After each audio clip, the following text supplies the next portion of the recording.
Right, so Joanna and Paul, please put your cameras on. We're about to start in a bit.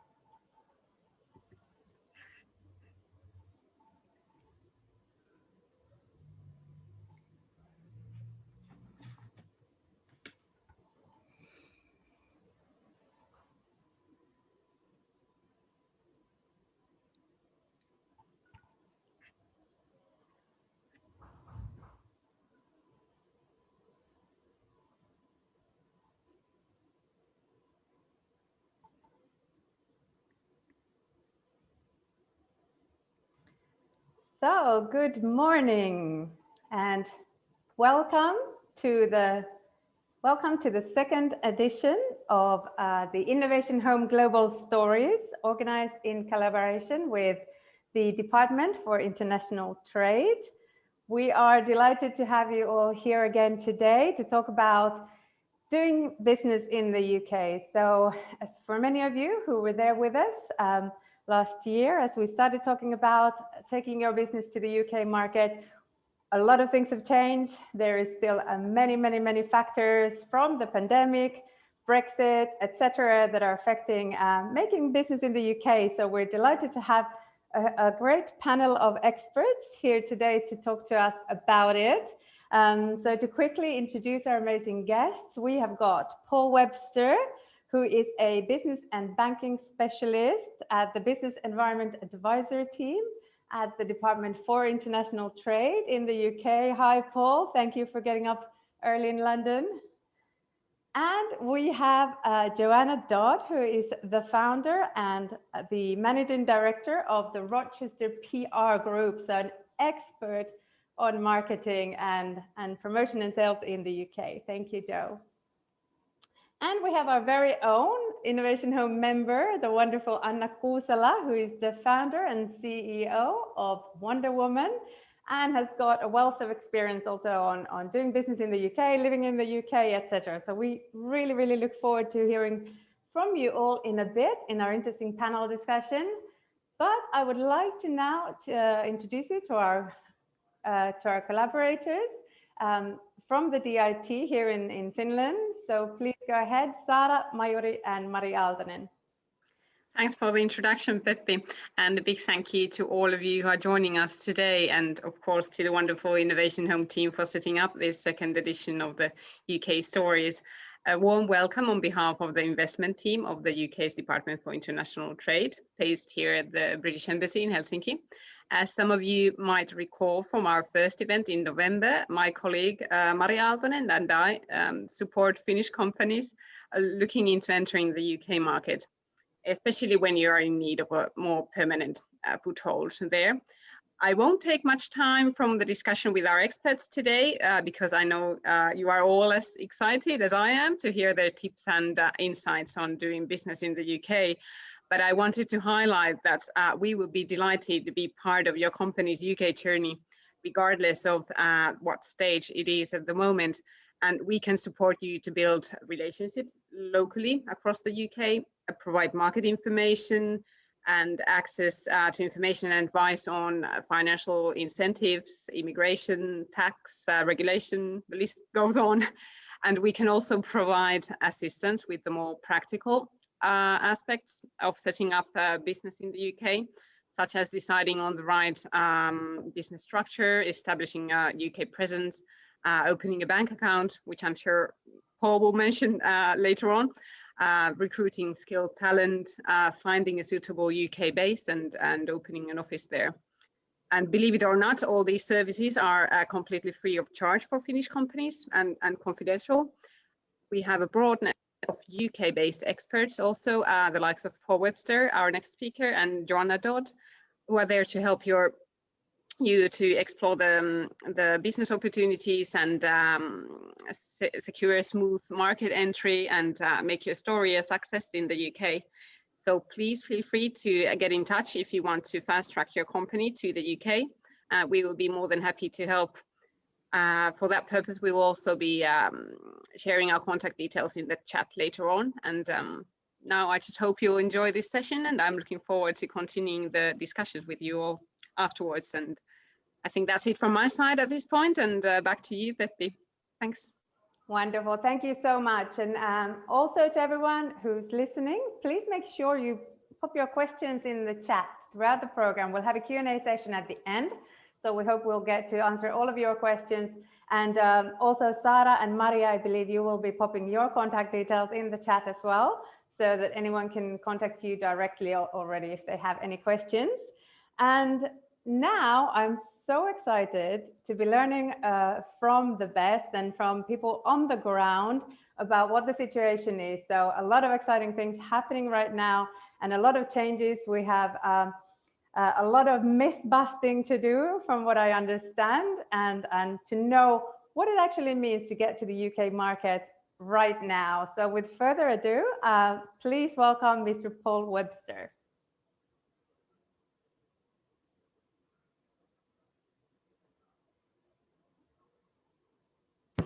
Thanks, Peppi. Hopefully you can see my screen in front of you. Yeah. Yeah, brilliant. Good morning, everybody. Thank you for making the time to start with us. I am part of your free service when you work with Sarah or Marie at DIT. I'm a private sector specialist who provide the free services on how to set up here in the UK.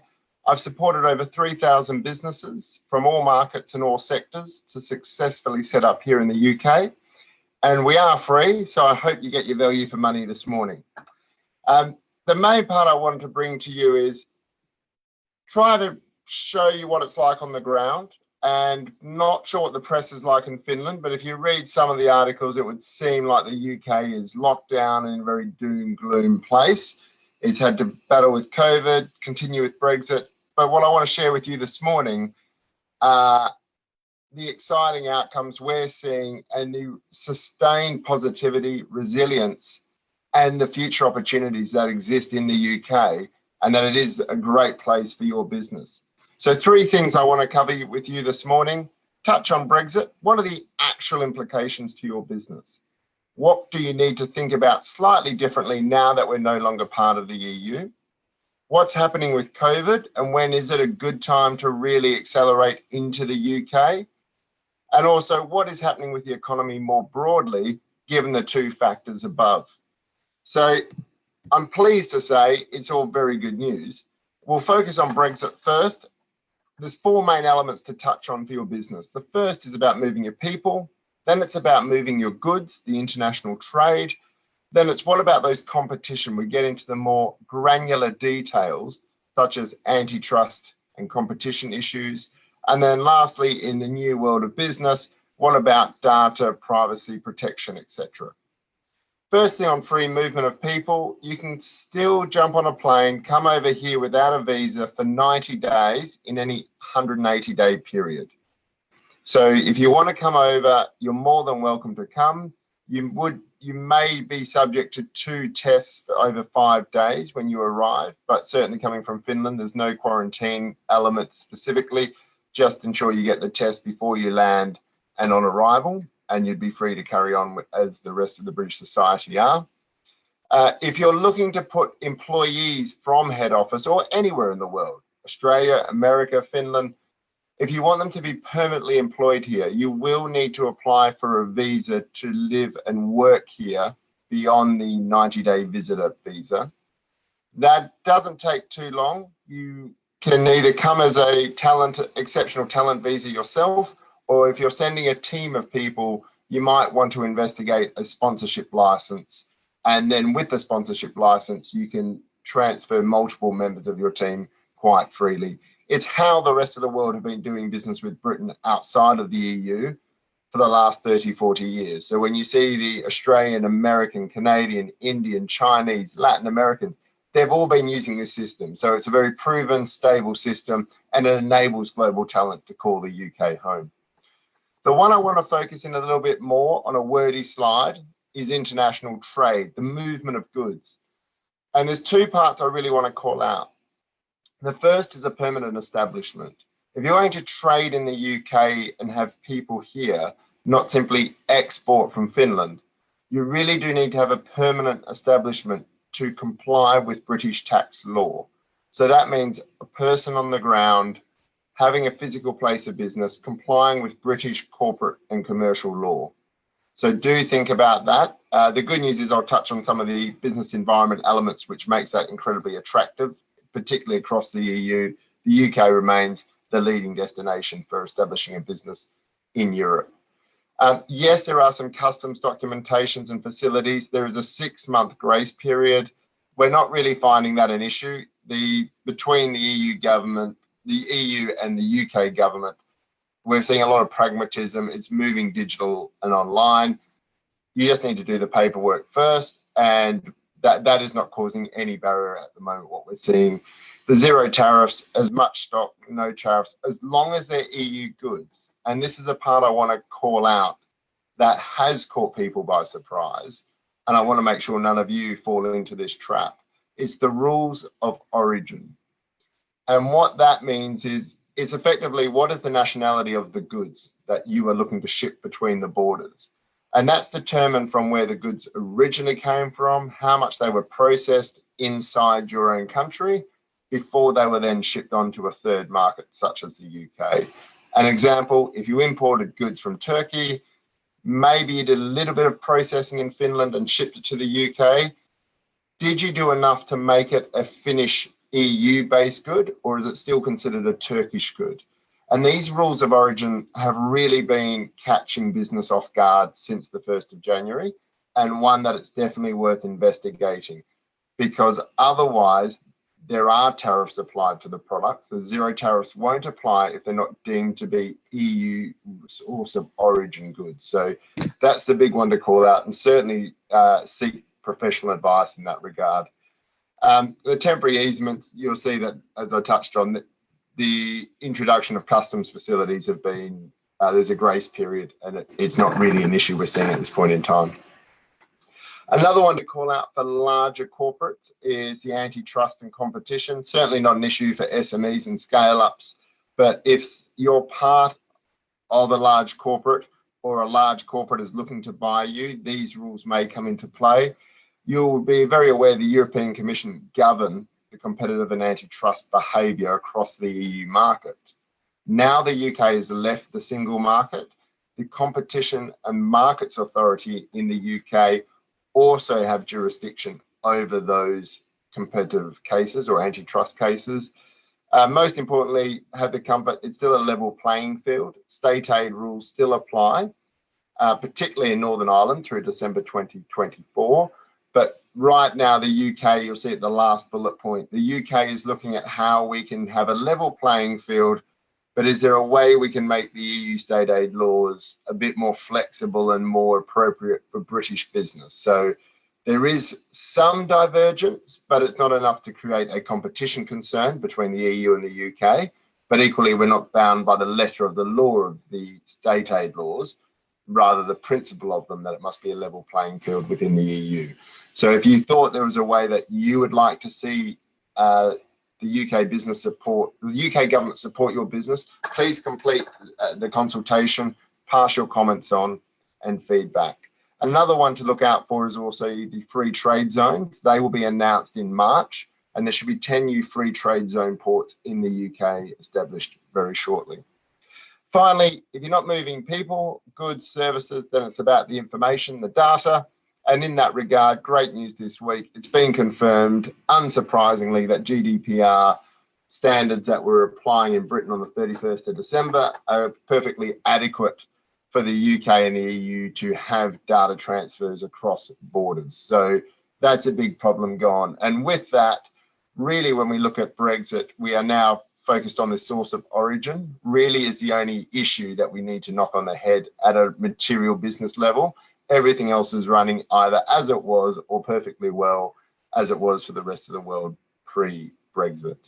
So moving on from that, I'd like to go on to my second point, which is about COVID and why the UK is getting ready for a fantastic summer.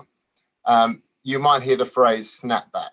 And that's because the way the vaccinations have been happening here in the UK, it means the most vulnerable and elderly, those who statistically are the most impacted by COVID, are actually getting their vaccinations first. We are doing a single vaccination approach with the fact that the efficacy is materially delivered in one vaccination, but it's reinforced and it is enhanced with a second.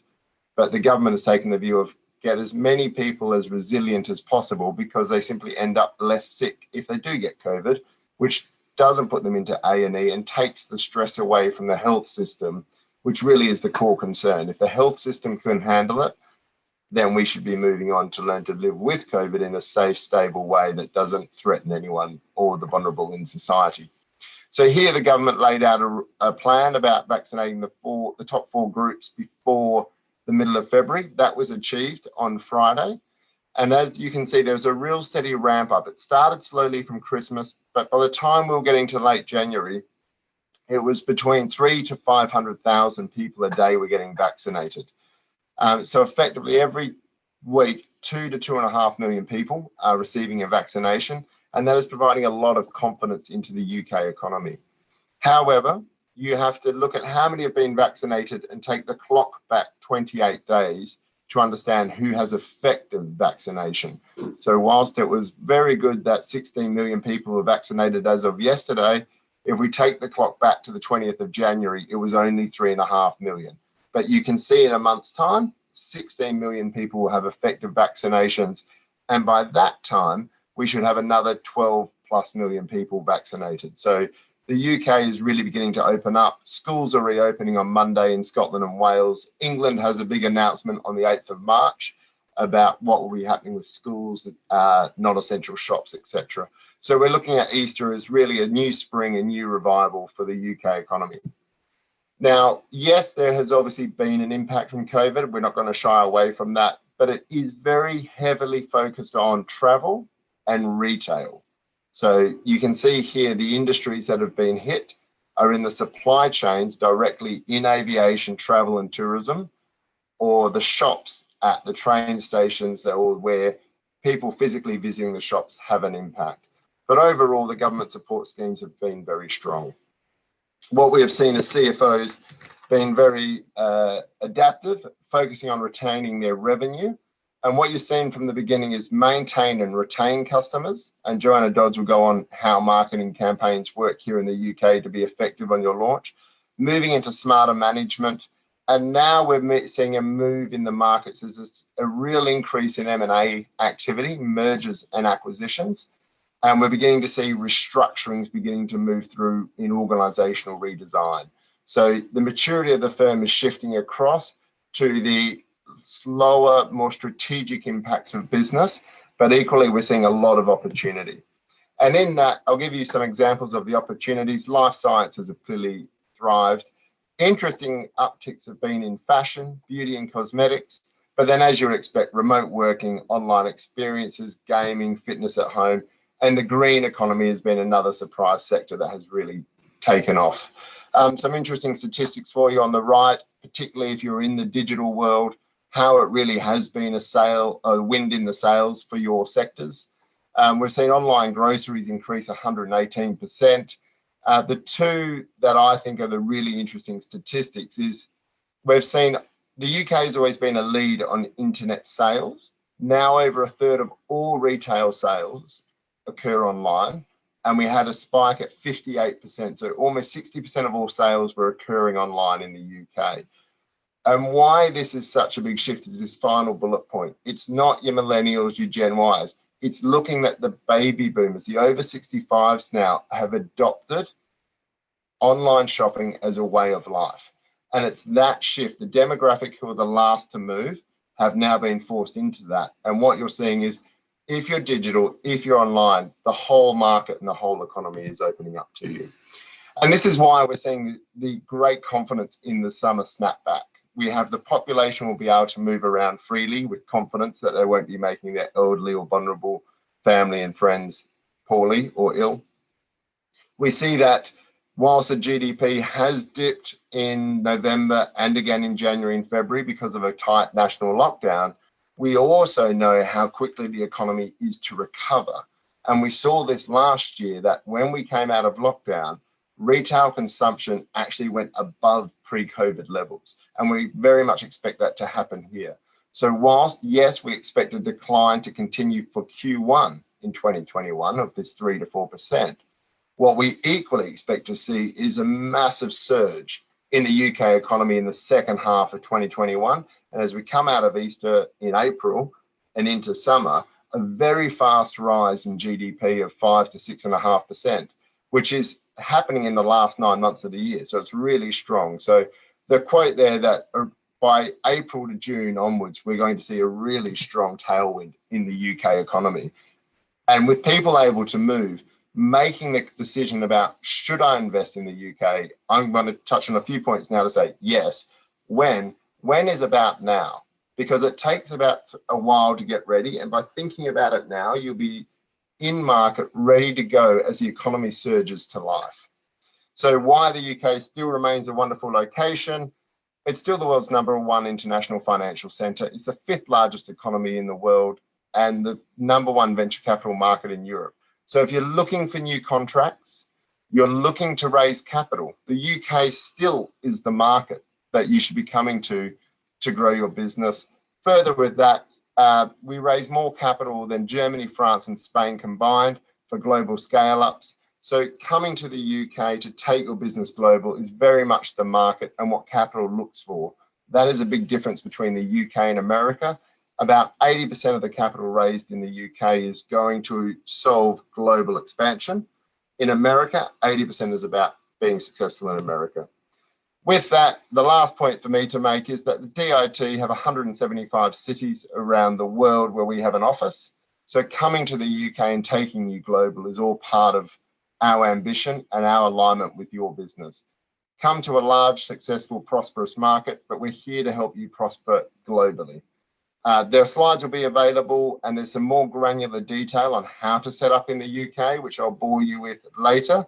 But in short, we'd like to say you can set up your company in a few days here in the UK for about £1,000 if you set it up yourself. There's no barrier for you being successful over here and getting started whilst you're still in Finland, ready to roll in the summer. And we hope you're here to enjoy our snapback summer when you can get over here. Back to you, Poppy. Thank you. Thank you so much, Paul. What an amazing recount on everything that's going on. That was a lot of information. So if you want that information afterwards, be sure to pop your email in the chat and we'll get that out to you. Thank you, Paul, for giving such a great overview and so good to hear such a positive news from the UK and with the vaccinations and all the relevant information like with the GDPR. Really, really good news coming from your side. So thank you. Really excited about that. So now I'd like to move over to our panel discussion. So welcoming in Joanna Dodd and Anna Kuusela into the discussion with their amazing expertise on doing business in the UK. And my first question to the three of you really is if you were a business planning to take your business to the UK right now, what would be your key kind of piece of advice to create success in the UK? What is the first thing you'd consider right now? So maybe we start with Joanna, please. Okay, thank you very much, and hi to everybody. I guess looking at it very much from my point of view, from a PR marketing perspective, sadly it's not going to be one piece of advice, but I'll try and rattle through it. I'm picking up on something Paul mentioned earlier, which is start thinking about it quite early, even if that's just watching what's going on in the UK. And sort of combined with that, think like a PR person does. So be really inquisitive about what's happening, what the market is thinking about and talking about. But my main piece of advice, I guess, has got to be, you've got to do something. You've got to tell people that you're entering the market. So, the UK is competitive. What makes it a great market is also actually it's competitive and it's noisy. Lots of people saying things.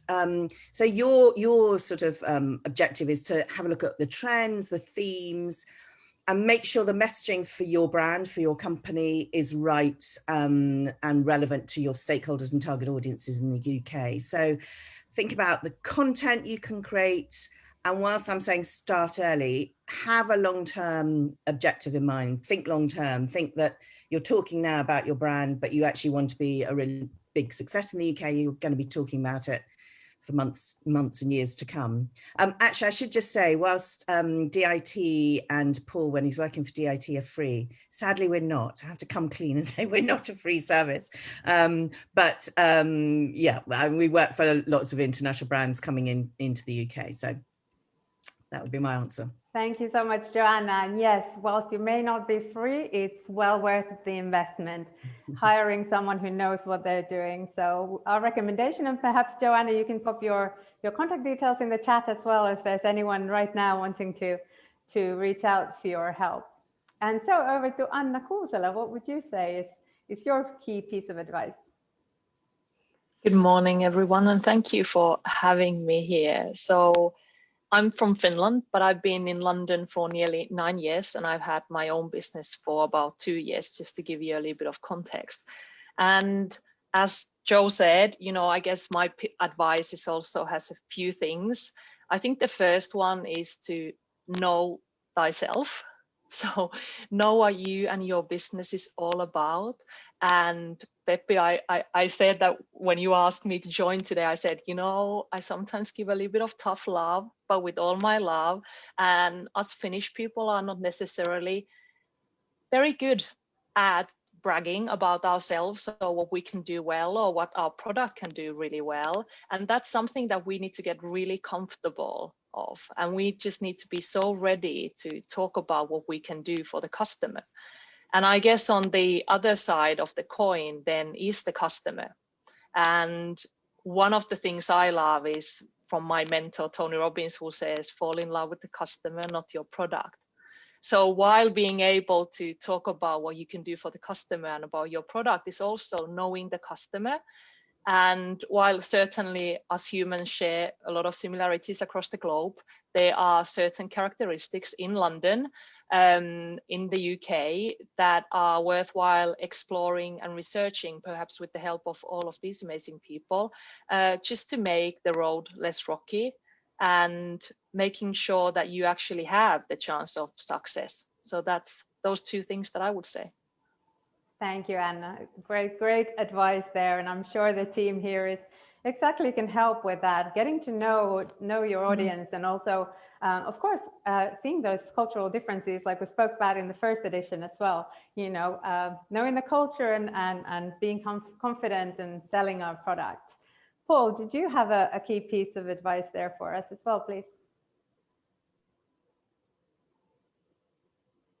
I'm just going to share my screen with this slide. That really what I want to touch on is why it's important. If you're going to launch in the UK this year, there's some things you need to think about 3 to 6 months out, and really your runway is about 6 months.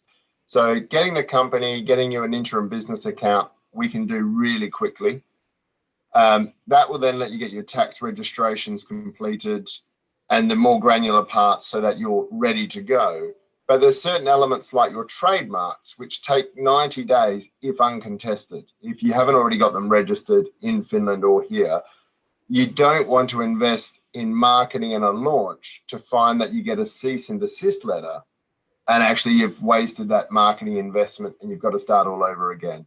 So do speak to the team at DIT, speak with the PR teams like Joe, who does a great job with our clients from around the world in a successful UK entry, but you don't want to take backward steps. You want to hang on to that precious investment startup.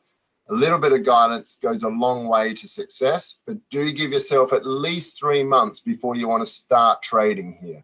So that's my big tip of advice. That's great, and that's really huge advice, thinking about wanting to join that great positive summer that you've got coming up, then time is really to start right now. Fabulous. So over to sales a little bit. So of course, times have really changed, both in the UK and globally right now with the current situation. And if you think about how this pandemic has challenged kind of global ways of doing things, traditional ways of selling, what kind of approach would you say works today? And I think, Joanna, you're probably key expert on this right now. What approach would you suggest for businesses to take in terms of sales? Okay, thank you. And I'm just picking up again on a different point from Paul.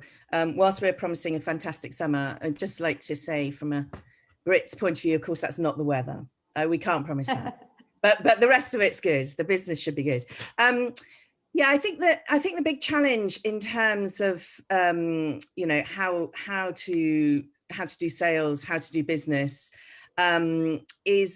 is really, you know, it's always about trust. It's always about people trusting, you know, what you're saying and what you're doing and how you behave and everything else like that. So I think the challenges for sort of, you know, starting in the UK when it's all virtual is the same that we've had before. But I think it's actually brought a lot of advantages to people who aren't yet in the UK in terms of communicating, because actually, although the traditional way is you know, come over here and meet people and shake hands and things like that, you can't do that. So in a way, it's actually helped people in that preparatory stages, as Paul's been talking about. So I think, you know, look at all your, what I'd say is start at, and a bit like Anna was saying about know yourself, look at what you've got already, look at everything that you have from your, you know, paid, owned, earned, shared media options. So your website, start with your website and make sure that's correct and relevant for the UK, because building that sort of trust, you're going to have to be ready to run, and people are going to have to look at your website and go, okay, this is relevant to me in the UK.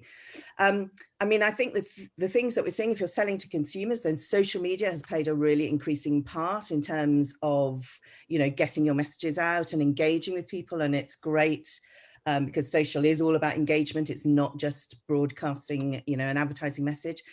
And if you're selling as a business to other businesses, we've seen a real success for our clients in quite a hybrid approach. So they're doing, you know, they're doing webinars, you know, but they're doing pitches, you know, they're working with media partners who are giving them, you know, editorial coverage, but perhaps then they're a sponsor of an event and they're getting publicity through emails, and, you know, the PR coverage that we're generating means they can share it on LinkedIn and share it on social. So I think it's being alert to the fact that, you know, traditional barriers a little bit have broken down. So think slightly differently how you're going to reach people, and, you know, make sure that you're thinking across the wide gamut of what you can do. And we've seen that's been really successful for a lot of clients. They've been more inventive, and so they've tried different methods and are finding, you know, some of them are working incredibly well for them that they weren't really expecting.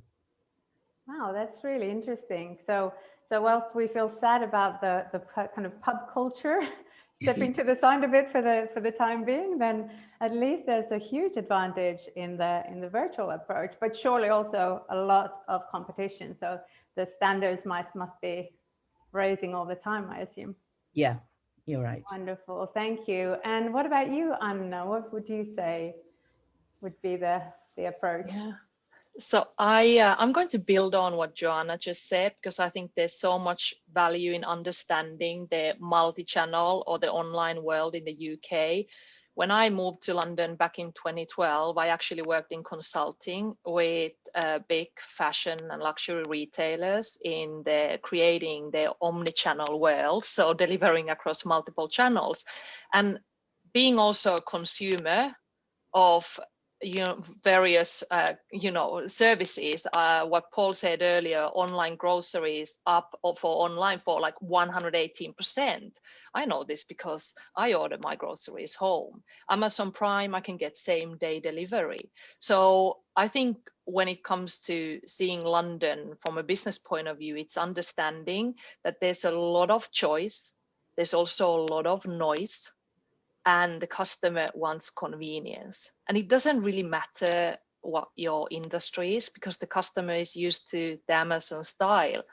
And for me, what this means to a business, again, what I said earlier about knowing the customer and really falling in love with the customer, you know, it's finding where the customer is and having the right message at the right time. And it's indeed more about that engagement rather than selling. And to understand how you speak to the customer, get their attention, and also I'll add something really tiny, but that can really make the difference is also when you have the attention, what are you going to do with that? A lot of people don't think about the experience, the seamless experience all the way to payment, right? And if you lose the customer somewhere in between, you lose the customer and you might only have them for such a short while. So it's really getting so specific around the customer and their pain points and delivering on that all the way to the end. And it should be plausible. I'm always trying to find better solutions to serve my clients better. And in today's virtual world, I think it's increasingly easy, but you just need to be quite smart in thinking about all these touch points. And I think that's crucial and definitely quite different to Finland. Just because we are less people in Finland, we have longer distances. London is very different in that sort of consuming culture, if I can put it that way. So that would be my 2 cents on that. Great advice. And yes, just seeing the difference between the two cultures, and I guess in the UK, the audience being so much wider and so much bigger that there's a lot to adapt to. And good point about making that process streamlined, because if the customer doesn't press the button at the end to buy, well, you've lost the customer. So very good points. And Paul, you kind of raised the point already in your presentation about how the market's now open for was it the +65s in terms of online sales. So that's a really, really interesting take. Would you have any other insights on the approach for sales? I do. Firstly, with the UK, I'm really bad at switching between slide and speaking. Sorry, team. The UK market, to Anna's point, it's not a large country compared to Canada, USA, China, Russia. It's not a big country. However, it is densely populated. And what you will see is that on the map, the areas for your sector, your supply chain, whether you're B2B, B2C, do think about stepping away from London. I think as an Australian, London and UK are used interchangeably. People don't really think I'm going to Birmingham. They're like, the last 100 miles doesn't really matter when you've traveled 10,000. It's kind of, I'm going to London/UK. But actually looking at the regions, so the Northern powerhouse, Liverpool, I mean, the football clubs, I assume you all know, the Liverpool, the Manchester, that area in the north has 15 million people, and it's only an hour's drive from Manchester in any direction. So that's an example of actually quite a sizable market in a very condensed space.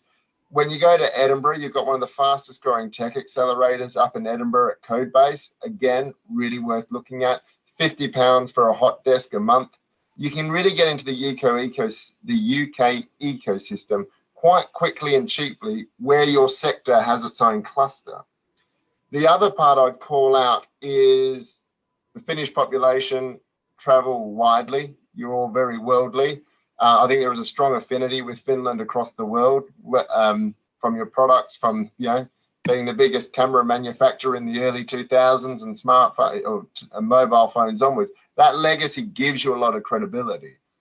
And what I would focus on is working your Finnish networks, your customers and your suppliers, and who is already in the UK that you can either do a deal with before you get here or could introduce you to other people, and try to get to break even as soon as you can so that you've got the pressure off about more strategic sustained entry into the market.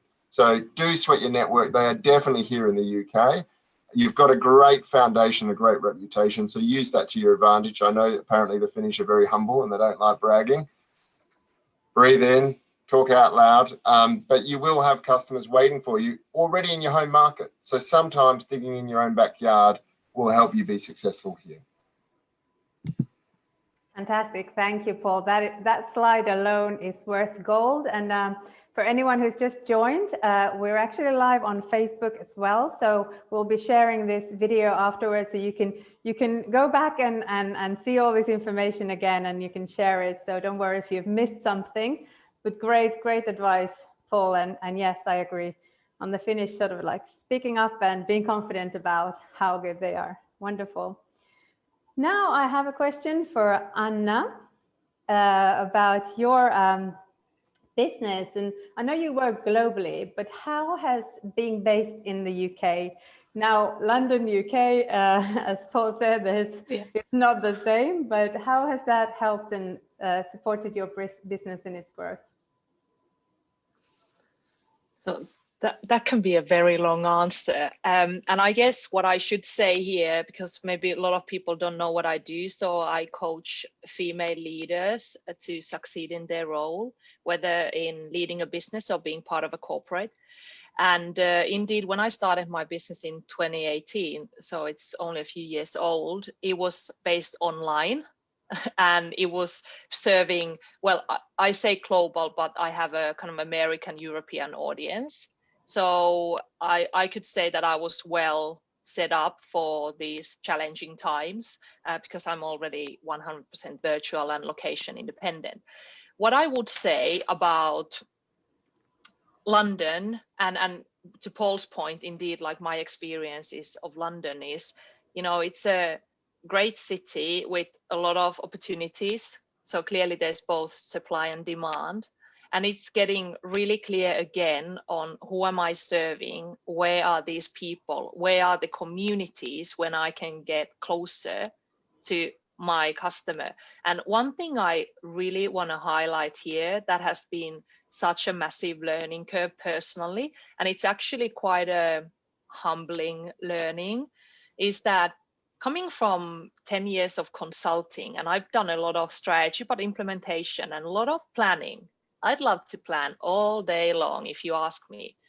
But one of the best things to actually learn about what works is to actually do stuff. And I know it sounds so obvious, but in practice, really getting out there and testing and seeing what works and talking to people, and then tweaking and iterating as I go. And that thing, being in London with all these people, has really been a gold mine for me. And what is important in this kind of approach of, instead of planning for ages and doing a little bit of lighter planning and then going for it, is that you actually learn from real data. You learn from real customers who are willing to pay for your service, rather than thinking in your office, maybe this will work. And this for me has been super valuable in actually starting to find my niche, my way of working, and what are people willing to pay for? Because ultimately, you know, I'm a problem solver, right? As an entrepreneur, I solve problems and I get paid for that. So in London, there's a great opportunity for this because the environment supports this. It's a high energy environment where I think people are maybe more willing to have this sort of approach of trying things out. And that has been, as I said, a massive learning curve. And, you know, failure, if I say failure, you know, it's hard, but these are for me like lessons learned and learning very quickly, and then seeing what works. And it's a wonderful process, and it's 2021. So that's what I believe, and it's really worked for me. Wonderful, thank you. And I agree. I mean, I think most people who run their own businesses can agree that we learn a lot more from failures than we do from successes. And fear of failure is just going to prevent you from growing faster. So that's really good. And I think with these times, we're in new times. And I mean, now, if ever, you need to be brave enough to try new things, because that could just be the next big thing. Wonderful. Thank you, Anna. Now over to Joanna, with all your experience in PR over there in the UK. If you had a Finnish tech company that you wanted to bring over to the UK market, how would you go about telling their stories, and what would you focus in terms of marketing and brand, etc.? Okay, thank you. I think picking up on what Anna said, it's know yourself. So from our perspective, it's understanding what the client, you know, is, says, does, what's its brand purpose is, its vision, its values. All of that's really important. And also understanding what the company's objectives are. So, you know, because that will determine what actual activity we do. So if they've come here, as Paul said, it's a great market for raising capital. So that's often a very valid reason that people come. we need to understand that, because we need to know what we're trying to do for a company. So that the more specific customers can be, clients can be about what they're trying to do. So for tech companies, their ideal target customer, all of that sort of information really helps us in terms of coming back with ideas.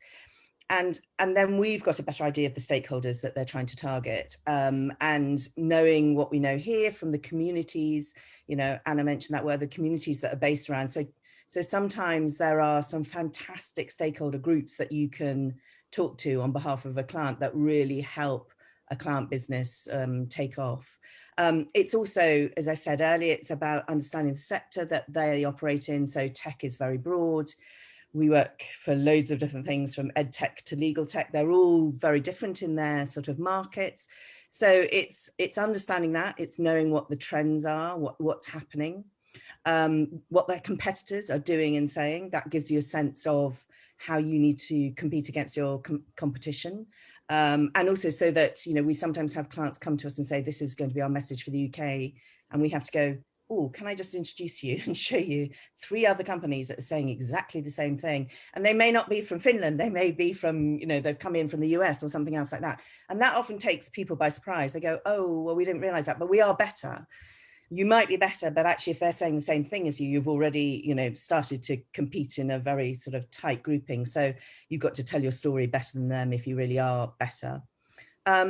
And it's knowing your customer really well. Again, Anna said it, because, if you don't know who the customers are in the UK, it's going to be very difficult to get your messaging right. And that's really important. So all of that preamble, I guess, says there's a lot of thinking that goes into launching any company, but a Finnish tech company in the UK. You have to really understand it well. And then for us, it's coming up with, that core campaign theme, that big idea that isn't just saying, hi, we're here and we want to sell to you, because that doesn't really work. And then we build all the tactics around that. So, last year we were sort of saying to one client, you should be running the first press conference via chatbots. This is your business, you're in the chatbot industry, run a press conference. People don't do that. That would be really interesting and different. But it's coming up with the ideas and the great content that supports that idea. The great thing about PR, I think it's worth saying, is that the more coverage you get, the more interesting you get. It really is a knock-on effect, that people start to see you, they Google you and they find you and they start thinking, oh, that person's interesting, look what they've said before.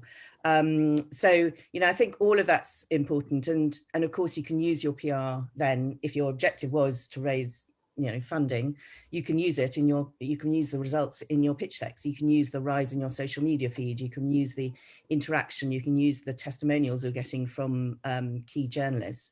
And we've seen clients do that really successfully. Just off that question, but I'd also agree with Paul, most of our clients aren't based in London. So some are virtual because they're at the early stages of market entry, before they need to get desks on the ground, but a lot are around the UK. Thank you. That's some solid advice for the businesses listening. And I know we have companies today listening who are thinking about going to the UK. There are companies who have already taken the first step, and there are companies that are already over in the UK trying out. And I guess I would, if I had my business going over there, I'd probably get straight in touch with Joanna and her team to get an idea. I think it's not an area where you want to be cutting corners and saving pennies, but well worth the investment to get it right. And so over to Paul. Now we're going to bother you with all the Brexit and these bureaucracy questions. But now, in terms of Brexit, there's been kind of talk about that it's more bureaucratic and it's more costly to take your business to the UK right now. But is that true? What is the case for foreign investors right now? What has changed in terms of? It's firstly, to set up a company costs you £12. To get an interim business account, TransferWise, as an example, is free. So to set up a company, yes, you need a registered office, or even if you go online, you can probably do it for £150 to £300 if you do it yourself on the cheap To set up in the UK, you don't need a UK resident director, you don't need UK resident shareholders. So actually, to set up a UK company, exceptionally quick, exceptionally cheap, easy to go. I think the only part I'd say that Brexit has changed goes back to the source of origin. So previously, if goods were imported into the EU, they would move between the UK and EU freely. Now you have to prove that it is substantially EU goods to move freely. But if the source of origin is deemed to be outside the EU and you're shipping into the UK, you will find problems. At the moment, they are getting resolved between the two governments. That is the only item that I think caught business off guard. Everything else carries on as it was. I mean, get on the plane, fly over, have 90 days to meet, greet, do business, go back. No change in that point of view. If you're going to employ people on the ground and relocate, yes, you have to get a visa. So that will add probably a couple of £1,000, depending on the tier 2 license, it's about £4,500. We do need to get you a bank account, but we can do that quite quickly. And it might mean you just can't get on the plane and start working tomorrow, but you can do the 90-day visit while the visa process is underway, and then come back and relocate into the UK. They would be the two main elements: the contract law, the commercial law. That remains unchanged. And I mean, from that point of view you're setting it, if you do a comparison to anywhere else in the UK, one of the great things about the UK, of the many on the long list, is actually the ability to retreat. So to be able, to Anna's point, you want to experiment, you want to do, to come into the UK and raise capital, for example, you need a UK company, you need one of the core founders here, and you certainly need the core intellectual property available to the investors. They won't be thrilled if it's still offshore. However, you can come and raise capital, have a go at the UK, and if it doesn't work out, to close down your business and retreat is a perfectly acceptable option. If you tried that in some of the other Western European countries, you will find, I believe one of my customers from New Zealand, to close a factory in Germany took him 11 months and 30 days to be able to stop trading. Because from the employment, we have employment flexibility. Things don't work out, you give due notice to your staff, you can make the decision to move. You can cancel your leases, you can move on.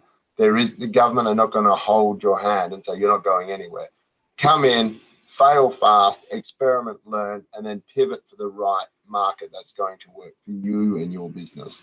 That is one of the great assets, and why the UK system is so innovative is that so many of the serial entrepreneurs probably don't get it right first time, but they definitely nail it either on their second or third attempt. Wonderful, great advice. Really, really good advice. We have 10 minutes left. We've got a few questions still to go, and some questions are coming in. I see that some of the questions in the chat have already been answered. But to move on swiftly, so we get to cover all the questions. Anna, how would you say that you need to adapt your mindset for the business, for the UK business culture? Another fascinating question, because as said, I've been abroad for such a while that I don't think I considered my mindset to be British or global when I started my business. I guess what I would say here is one of my favorite phrases that I keep repeating to my clients is where we focus our energy flows. And one of the things that we sometimes do to ourselves is that we say things like, oh, that feels very hard. I don't know this custom. This is a foreign market. I've never done this. And it's almost like playing on defense, right?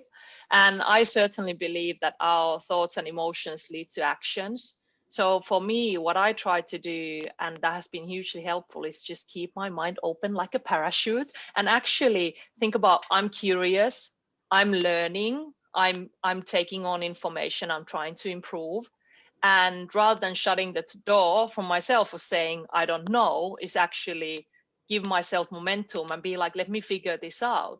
And hand in hand with this, what I would say, listening to Paul and Joanna, and also knowing the great work Sarah and Mari do with DIT, is like, well, you don't know, you don't know. And there's part of this being a Finnish person is this, I can do it by myself, Finnish sisu, which is funnily enough like the name of my business, right? And having this, I can do it by myself. I'm sure you can, but asking from people who can accelerate things and make sure that you get the basics right, while you can test and do things, sure. But I think it's a combination of using these amazing resources that we have and asking for help. There's no shame in that. And sometimes we are, I think, resistant to that thought. And together with just having a really open mind, I think that's a mindset that if it's London, if it's Birmingham, which is, by the way, a beautiful city in itself, I've been fortunate to visit multiple cities while in consulting, or if it's any other market in the world, I think this attitude of having an open mind and being curious to learn is always helpful. So that would be my thoughts on that. Great advice. Absolutely, I completely agree with you. It's kind of not in our nature necessarily to ask for advice, but it's absolutely worth it. Why make the same mistakes that everyone else has done before us? You know, when we have Sara and Mari and all of these experts, Joanna and Paul. So ask for advice. You can do it right now from the chat. Still time for maybe 1 or 2 questions for you. Joanna, so basically the UK customers are perhaps the most sort of the earliest adopters of innovative technologies and big spenders online. So what would you say, how would you say that foreign brands are perceived in the UK? I think generally we're really open to new brands, and you know, I think from my perspective, having clients from lots of different countries around the world, you know, that just reinforces that. You can see, you know, that people respond to them very well. Finnish brands in particular, Paul mentioned it, hugely well respected. You have a reputation for innovation in your thinking, and that stands you in good stead. You know, one of the things that's talked about is country branding, and I think whether you know it or not, the Finns have done a brilliant job in branding, you know, your country and your attitudes and your innovation. So I think you are well respected before you arrive here. I think you know, it comes down to your messaging as well, and how you position yourselves. And messaging, I think, gives you that opportunity to pivot, as Paul and Anna were saying sort of earlier. You can change things. Your messaging doesn't have to be set in stone for the rest of your life. You know, you can adopt and adapt to new trends and ideas when you come over here, and make sure it feels you know, like it's relevant to the UK, that I said earlier. So and you do need to explain yourself. You know, people aren't just going to understand you just straight away. So make sure everything that you're saying about yourself is relevant to the UK, consistent. You know, make sure all your channels work together in harmony. They don't have to be identical wording, but they've all got to be giving off the same sort of message. And then I think from our perspective, you know, looking at as a new brand, we get that sense. We understand what you're trying to tell us. We understand why you're here in the UK and what you're trying to do. I think as well, we're really open to you know, communication. We're very lucky. We're spoilt that everybody speaks our language. You know, lots been talked about how dreadful we are at foreign languages. So we are very lucky about that. And we're very, you know, we don't mind mistakes. The only place I think we mind mistakes would be in the written language. So I don't know whether that's just me as a PR person. I don't think it is. I think it's that when you go onto a website and it just doesn't resonate with you as a British consumer, whether that's B2B or B2C, you are slightly put off by that. And, you know, that trust that we're sort of trying to look for to buy off people is automatically diminished. So I think, you know, foreign brands generally, yes, really well perceived in the UK. We're very open to companies. Just make sure you've got everything right, so that you're not missing, you know, just by one small thing that you don't realize. So I will always look at a company's website and I would say, oh, take down that blog, it's really not relevant. Or I can see you've done it purely for SEO, you know, but the person reading it is come on to your business to try and find out why you're right for them. So don't make mistakes like that sometimes that can put people off. Great advice, really good advice, and especially about on the language part. We're really running out of time. I've got 2 quick questions. Just quickly a follow-up for you, Joanna, from one of our viewers who's asking, what's the best way to understand your target customer in the UK? I think so. It's sort of picking off all of us here. I mean, DIT are incredibly helpful and useful in terms of understanding, you know, the market and give you a lot of really good advice about who your competitors, you know, might be, the sectors. They drill down into an enormous amount of detail. So I would first always say start with them. But then you can also do that yourself by looking at what those competitors are doing and saying, and, you know, working out who they're targeting, not because you're necessarily going to follow them, but it gives you a sense of who your target customers could be. Paul mentioned if you've already got a UK customer, you know, use that, go into that sector. So, you know, again, we sometimes see clients saying these are our key sectors here, and we would go, well, you know, shrink those down and just go for these 3 in the UK, because those are going to be the ones that make, you know, that you're going to resonate better with. But it's a question of get some good advice from DIT, certainly, about who your target customers could be, and then do some research yourself, watch what's happening, see who seems to be most relevant to what you've already succeeded in, and how you can pitch that same story and to the same customers in the UK. Thank you so much. I wish I had time for more questions, but we're running out of time. I'd like to thank you all so very much for joining us. It's been absolutely brilliant. We've learned so much. I hope everyone else has as well. Please take the time to fill in our feedback form so that we can best plan for the next edition as well.